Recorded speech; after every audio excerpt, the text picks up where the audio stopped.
Tant qu'un artiste n'est pas venu sur la scène, on continue à applaudir. Alors si c'est un officiel qui nous honore de sa présence, nous pouvons poursuivre. Oui.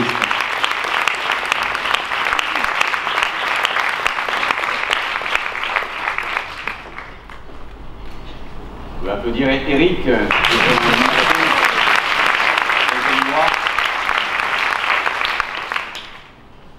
Monsieur le Premier ministre, Monsieur le ministre, Monsieur le directeur, Monsieur l'ambassadeur, Mesdames et Messieurs et chers artistes, j'ai un peu de mal à venir, honnêtement, pas comme artiste, et après ce que nous venons d'entendre et d'écouter, qui nous a tous remplis d'émotions. Un nouvel institut français, d'une certaine manière, comment dire les choses, c'est le cœur de la France qui bat à nouveau à Abidjan. 11 ans que cet institut était fermé à la suite des soubresauts que la Côte d'Ivoire a connus. Plus d'une décennie sans ce lieu de culture, ou sans la totalité de ce lieu de culture, sans cet emblème, ce lien qui symbolise pour les Ivoiriens, pour les Français de Côte d'Ivoire, la culture, l'échange, la rencontre, la jeunesse. Tant de grands artistes français, ivoiriens, africains ont foulé cette scène, c'est pour ça que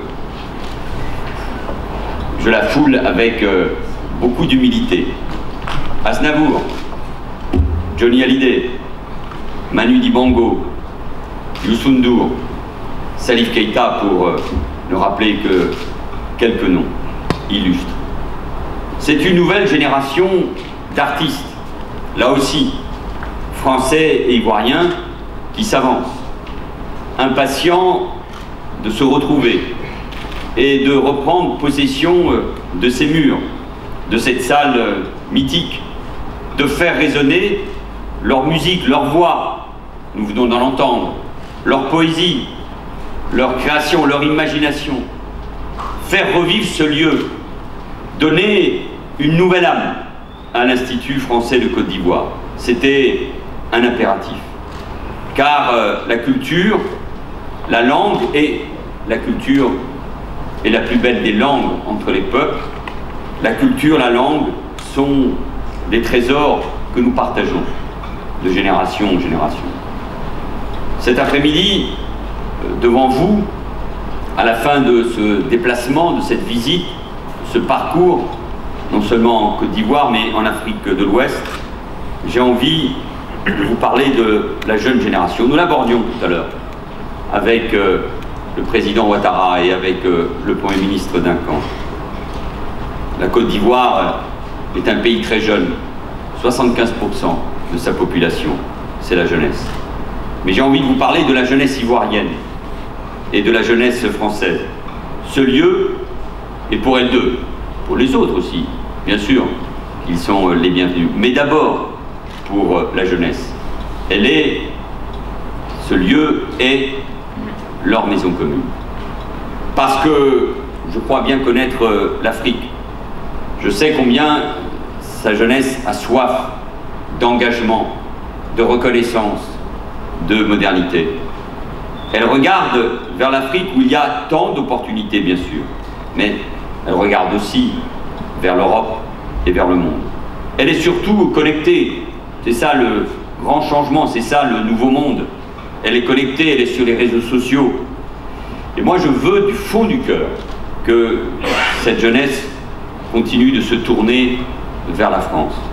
Mais cette relation n'est pas univoque.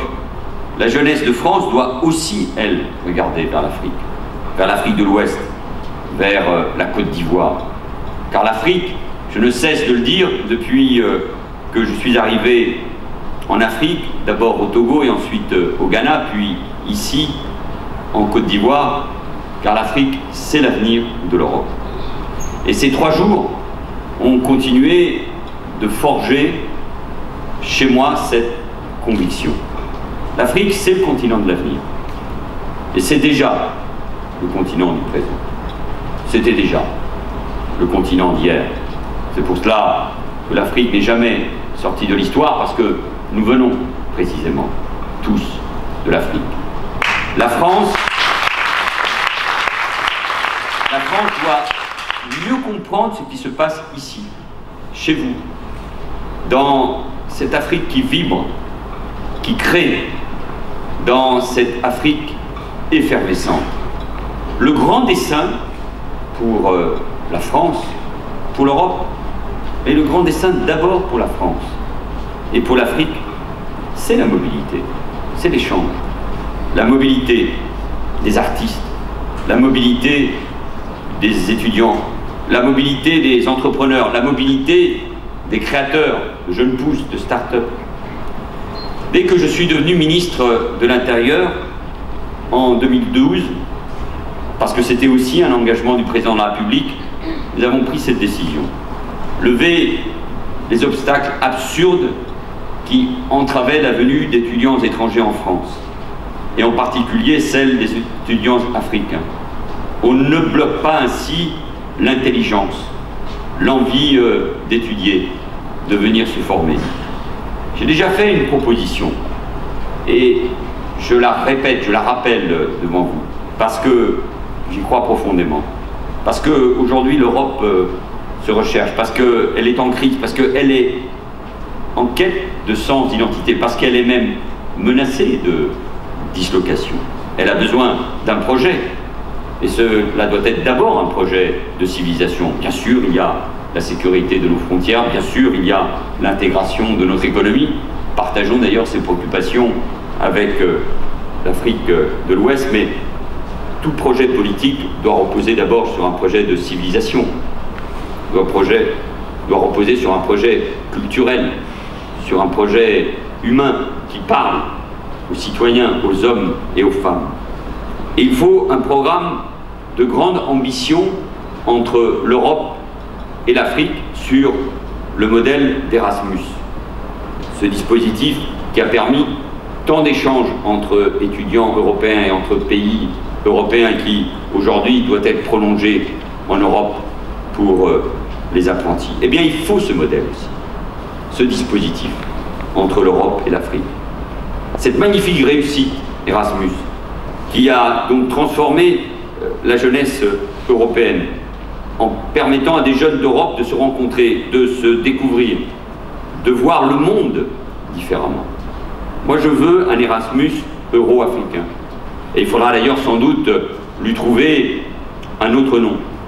Je veux que la jeunesse africaine, ici ou au Maghreb, vienne passer des semestres d'échange en Europe, et que la jeunesse européenne vienne passer des semestres d'échange ici, dans les universités de ce continent, de cette Afrique de l'Ouest, et ici en Côte d'Ivoire, puisque l'université, l'enseignement supérieur, la formation continue sont des priorités.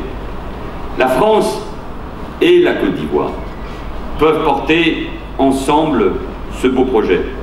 Et il peut commencer ici, pourquoi pas, à l'Institut français de Côte d'Ivoire.